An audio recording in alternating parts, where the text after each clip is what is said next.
자, 예수께서 이제 사마리아에 들어가서 사마리아 여인을 만납니다. 19절에 보면은 예수께서 그 가족 상에 대해서 이야기하니까 여자가 내가 보니 선지자로소이다. 예, 놀랬죠. 놀래가 선지자로소이다. 그랬습니다. 그리고 예배하는 곳이 어디입니까? 해서 아버지께 예배한 자는 신령과 진정으로 예배할 때가 오나니 곧 이때라. 아버지께서 이렇게 예배한 자를 찾느니라.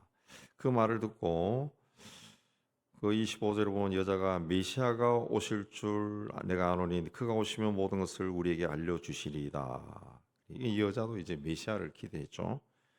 26절에 보면 예수께서 내게 말하는 내가 그라. 내가 메시아다. 그렇게 선포한 겁니다.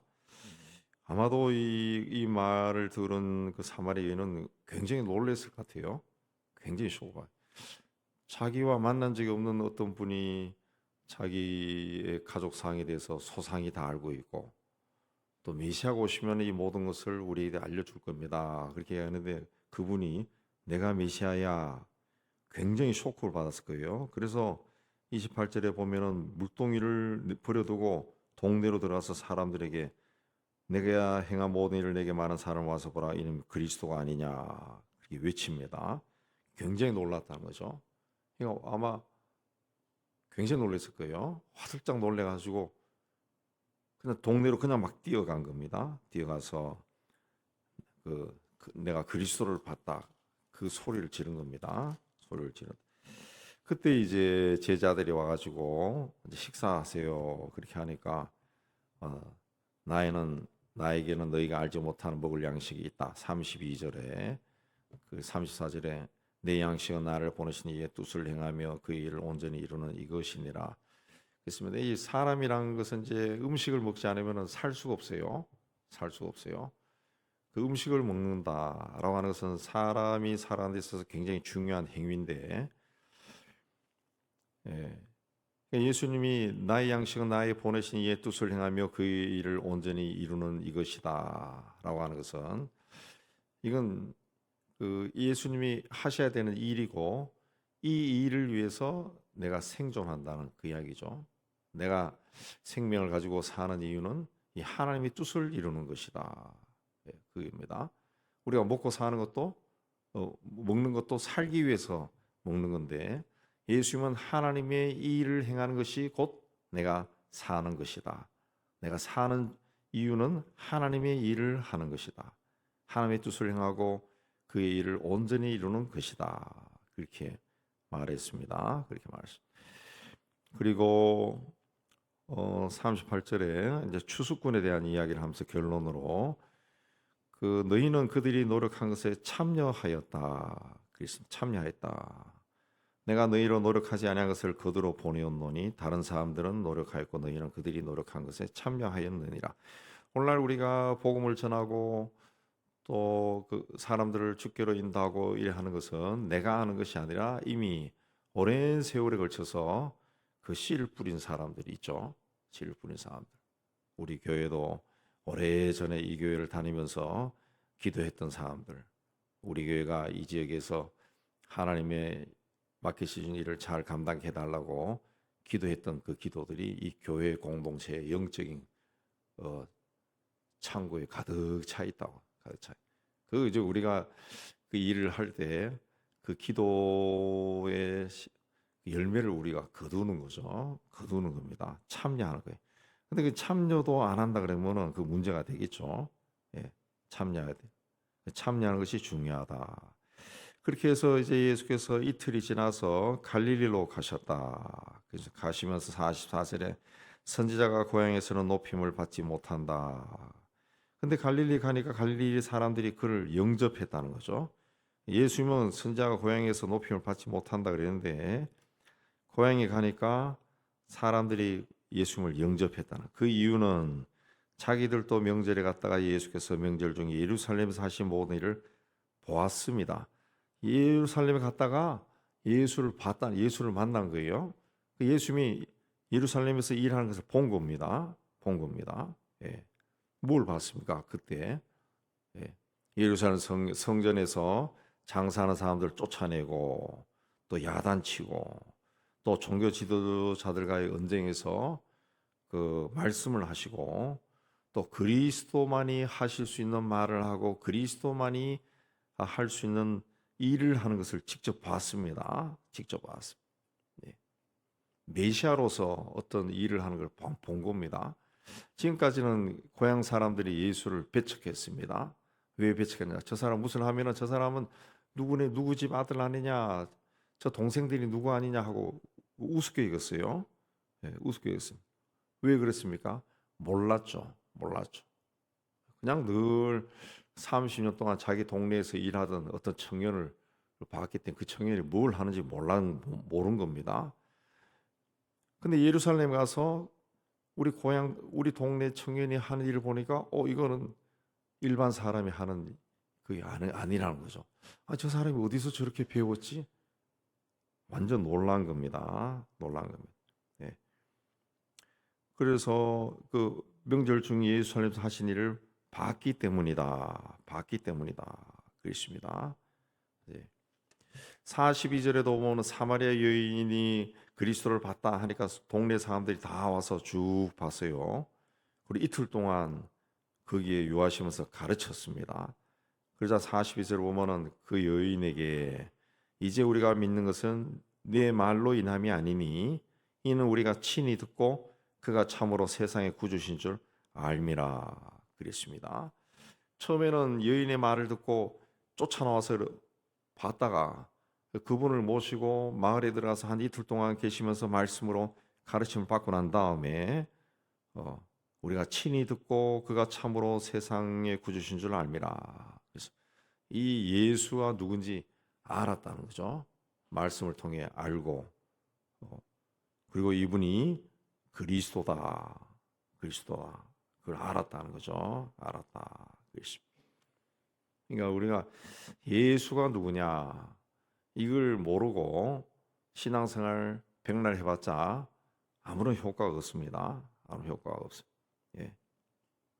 예수가 누구냐 이걸 알아야 되는데 예수가 누구냐 알기 위해서는 성경을 읽어야죠. 성경을 읽고 말씀을 듣고 그렇게 해야 되는데 점점 이렇게 예수가 누구냐에 대해서 이 아는 기회가 점점 없어지는 것 같아요. 점점 없어지는 것 같아요. 예. 요즘 그 SNS, 스마트폰 이렇게 보편화되면서 그래도 우리 세대는 성경을 읽고 성경 많이 읽지도 않지만은 그래도 그런 예수가 누군지 말씀을 통해 많이 깨달았는데 요즘 다음 세대는 그런 것이 별로 없다. 그 주로 SNS 통해 가지고 짧게 전해지는 메시지를 많이 듣고 또 한국의 기독교인들이 보편적으로 성경을 별로 안 읽어요. 안 읽고 이제 감성적이죠. 우리나라 민족성 자체가 굉장히 감성적인데 그러다 보니까 찬양 같은 거 하면은 막 청년들도 제가 이곳저곳 그 인터넷 서핑하면서 찾아보면 청년들도 찬양하면은 막 그 자리에서 방방 뛰고 요즘 막 뛰더구만 제자리에서 그 클럽에서 뛰는 것처럼 막 방방 뛰고 그 찬양곡도 그런 곡들이 많아요. 요새 젊은 애들이 만드는 찬양. 뭐 하면은 손 들고 뭐 또 자기 감정에 푹 받쳐서 눈물도 흘리고 막 그렇게 하는데 사이비 이단으로 많이 넘어가고, 예. 사이비 이단 넘어가고, 예. 청년들이 그런 쪽으로도 많이 빠져나가요. 우리나라의 기독교의 SNS 활동의 최정상에 있는 단체들이 사이비 이단. 걔네들은 그게 무슨 어떤 영향을 끼치는가를 잘 알기 때문에 돈을 엄청나게 투자해가지고 그걸 한다고 제가 이야기 들었어요. 우리는 그쪽은 단체들이니까 우리는 거의 개신교는 개교의 중심이니까 그리 할 수 있는 그런 재력이 없어요. 아주 대형 교회들이 몇 군데 하는 곳도 있지만 그 사람들은 그, 그 기독교 복음이라는 그 대명제보다는 자기 교회를 위해서 프로그램들을 많이 하죠. 자기 교회 선전을 많이. 우리는 항상 내 걸 이야기하는 내 거를. 네. 물론 사이비도 자기 걸 이해하지만은 이게 좀 터치하는 방법이 다르죠. 그래서 계속 그쪽으로 많이 들어가요. 이 말씀이 없는 시대가 들어가요. 말씀이 없는 시대가 자꾸 들어간다고. 그러면은 예수를 알아도 어떤 감성적으로 아는 거예요. 감성적으로. 예. 그러다 보니까 어떤 이 권위 있는 그런 존재가 나타나고 어떤 신비적인 것을 소개하고 그러면은 제이메스 같은 사람에게도 빠져들어간다. 예. 이 신천지 같은 경우에도 빠져들어요. 신천지나 제이메스나 거기서 만든 영상들 보면은 그냥 신을 만나는 것 같이 해요. 신. 빠져들어가는 거예요. 그냥 빠져들어가요. 예. 뭐 젊은 세대가 뭐 합니까? 우리 세대만 해도 이 땅의 역사를 다 몸으로 경험하고 했기 때문에 이렇고 판단이 있지만은 지금 30대만 해도 역사를 잘 모른다. 가르쳐 주지 않으면 모른다고. 일본 같은 경우는 그 일본의 자라난 세대들은 전후에 태어나서 자라난 세대는 자기 조상들이 이 아시아에 굉장히 선한 일을 했다고만 알고 있대요. 왜? 가르쳐 주지 않으니까. 나중에 그걸 공부하면서 책을 읽으면서 알고 나서는 굉장히 놀란다는 거죠. 지금 우리 밑에 세대도 그런 경향이 굉장히 많습니다. 30대, 심지어는 40대까지도 확장된다는데 모른다는 거죠. 예. 기독교에 대해서도 모르는 거죠.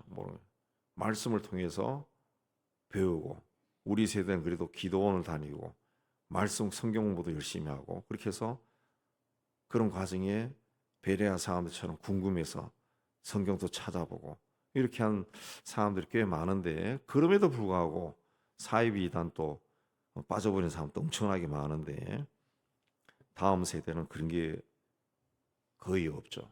성경을 안 읽어요. 예.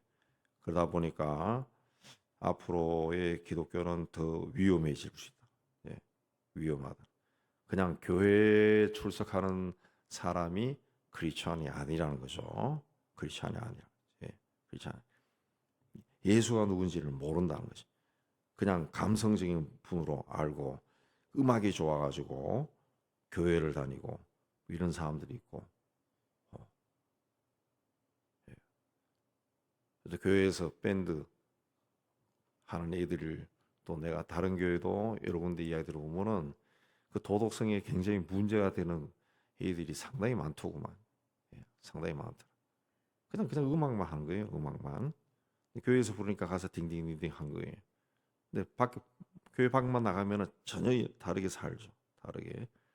예, 그런 경향들이 이제 교회 안에도 자꾸 있고 점점 SNS에 그게 자꾸 발달하니까 각종 그걸 만들어야 되니까 자꾸 그게 치중하다 보니까 결국은 예배의 형태도 하나의 쇼가 되는 거예요. 보여주기가 되는 거예요. 여기서는 막 멋지게 막 찬양하고 막 손들고 하지만은 방송실에서는 그야말로 방송국에서 하는 PD가 한 것처럼 그게 떨어지는 거예요. 뭐 1번 마이크, 뭐 1번 카메라 좌측으로 그 실제로 찍어 놓은 걸 제가 봤어요.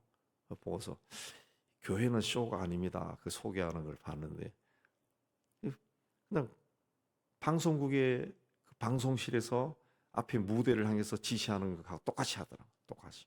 예. 보여주는. 뭐 누구는 왼쪽으로 가. 뭐 이런 식으로 계속 그런 식으로 하더라. 예배는 쇼가 아니다. 근데 점점 쇼화되어 가고 있죠. 왜? 젊은 세대가 거기에 너무 익숙하니까. 그걸 원하니까. 예. 그러면서 예수가 쇼의 주인공이 되어버린데 그거는 아니죠. 그래서 거기에 대한 반발로 이제는 서구 사회에서부터 이제 말씀과 기도로 돌아가는 것이 또 일어나요. 또 일어납니다. 예. 소그룹 운동, 그 말씀으로만 나가는 그런 게 또 일어난 것이. 그래서 음악이나 이런 걸 떠나서 정말 중요한 게 뭐냐? 그 찾기 운동이 또 영성 운동이 또 일어나는 겁니다.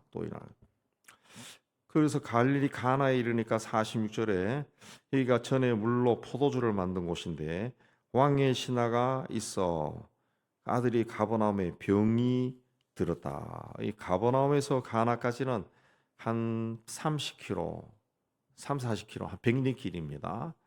그 먼 거리를 왕의 신하 아주 고간이 찾아왔다. 그 헤롯의 신하죠. 고간이 찾아왔다. 왜? 아들이 병이 들어가지고 그 먼 길을 찾아왔다. 그렇습니다.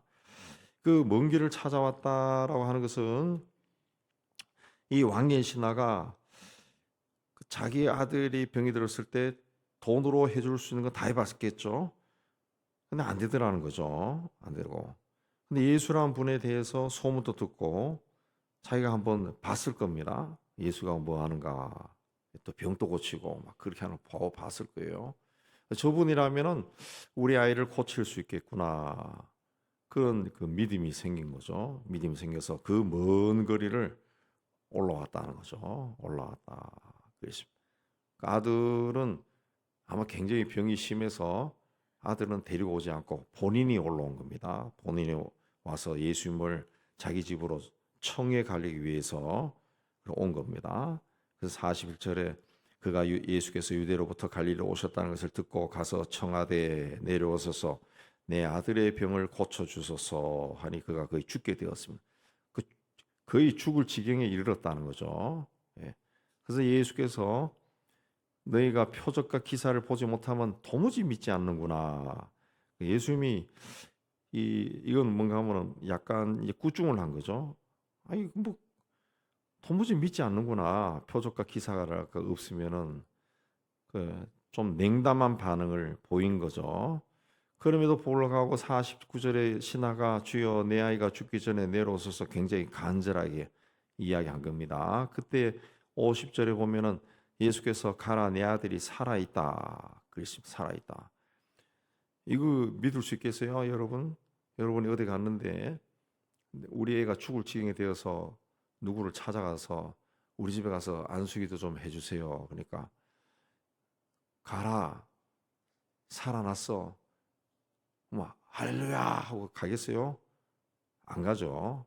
아이 그게 아니고 한 번만 가주세요. 계속 아마 간청했을 겁니다. 간청했을 거예요. 근데 이 사람은 갔다는 거죠. 그 사람이 예수께서 하신 말씀을 믿고 가더니 내려가는 길에 종들이 쫓아 올라와서 아이가 살아났어요. 그렇게 이야기한 거죠. 살아났어요. 그렇습니다. 이 사람은 어떻게 예수께서 하신 말씀을 믿을 수가 있었습니까? 예.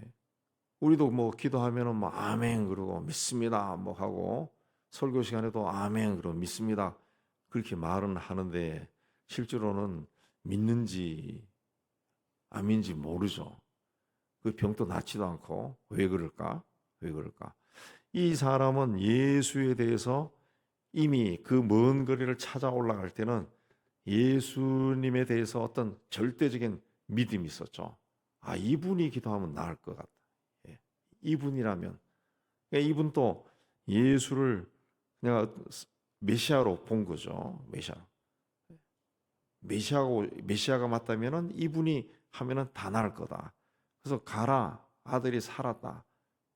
그러니까 하신 말씀을 믿고 갔다는 거죠. 이 절대적인 믿음이죠. 절대적인 믿음이다. 그래서 절대적인 믿음이다. 그렇습니다. 절대적인 믿음. 예.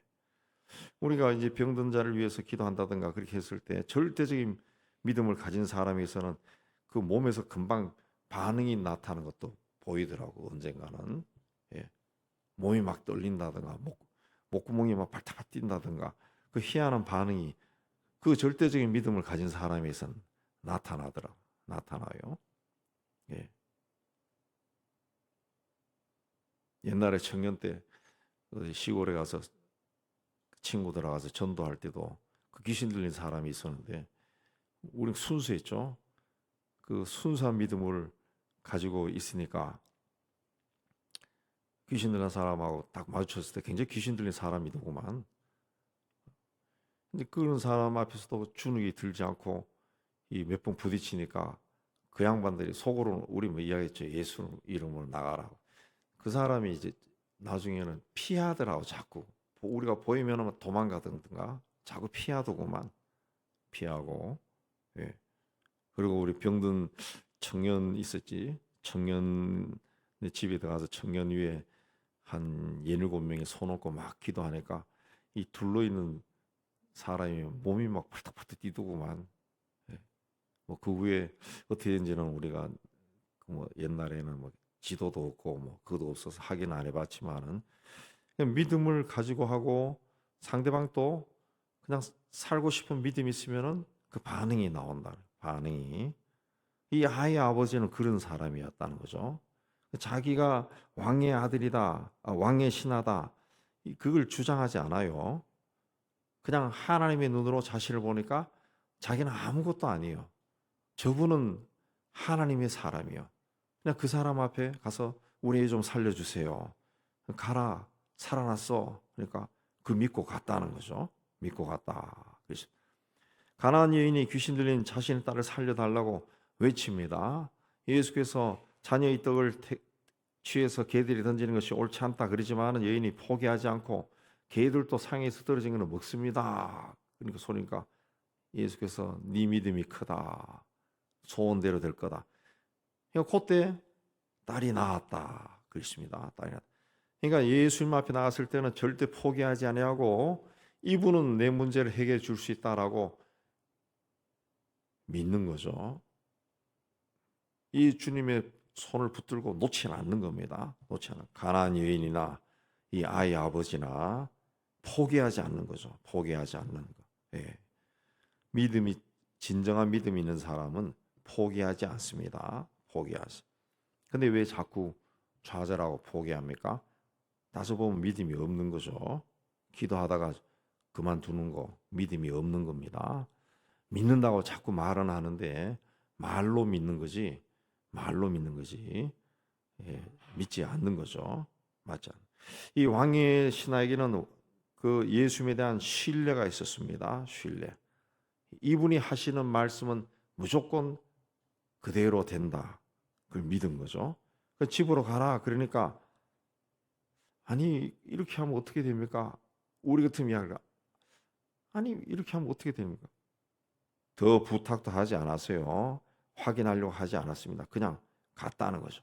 말씀을 믿고 갔다. 말씀을 믿고 갔다. 예. 죽을 병에 걸렸던 하인을 고쳤던 백부장도 그런 믿음입니다. 말씀만 하시면 됩니다. 그 말씀만 하시면 됩니다. 그렇죠. 군인이니까 더더욱 군인들의 뭐 전투 명령, 이동 명령은 다 말로 내려오죠. 말로 어디로 가 전화로 내려오는가 통신문 내려오죠. 그걸 듣고 움직이는데 예수님의 말씀도 말씀만 해도 나는 움직이는 사람입니다. 그거죠. 군인. 예. 우리에게도 그런 절대 믿음이 있어야 됩니다. 절대 믿음. 예. 어디로 가라고 전화만 와도 가는 것처럼 우리 뭐 사람들끼리도 그러죠. 어디서 만나자 그러면 그 자리 가잖아요. 그 자리. 그것처럼 그걸 믿으면서 예수님이 하신 말씀 믿지 않으면은 그 믿음이 없는 거죠. 사람끼리 어디서 만나자 전화 와가지고 그래 하면은 뭐 문자 와도 가는데 이 문자 이 성경 말씀도 문자죠. 문자. 주님이 다 말씀했는데 이거 안 믿는다는 거지. 안 믿는다. 우리는 안 믿는다고. 믿는다고 말은 하면서 하나도 안 믿는다고. 그러니까 아무 역사가 안 일어나는 거죠. 아무 역사. 이 사람은 그 애가 낳은 것을 체크해 보니까 53절에 예수께서 내 아들이 살아있다 말씀을 그때인 줄 알고 자기와 그 온 집안이 다 믿었다는 거죠. 자기와 온 집안이 다 믿을 때 그냥 믿었겠어요? 이 아버지가 그 이야기 했겠지. 그 이런 일이 있었다 하니까 그 온 집안이 놀래고 다 그 예수를 그리스도로 믿은 거죠. 이 믿었다라고 하는 것은 예수를 그리스도라고 믿은 겁니다. 메시아로 믿은 거예요. 이게 두 번째 표적이다. 그렇습니다.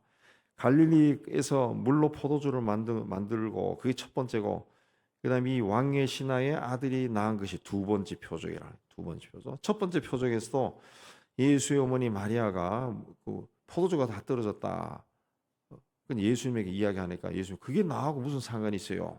그렇게 이야기했죠. 그 마리아가 뭐라 했습니까? 하인들에게 저분이 무슨 말 하든지 그대로 해라. 그 후에 바로 예수께서 포도주통에 물을 채워라.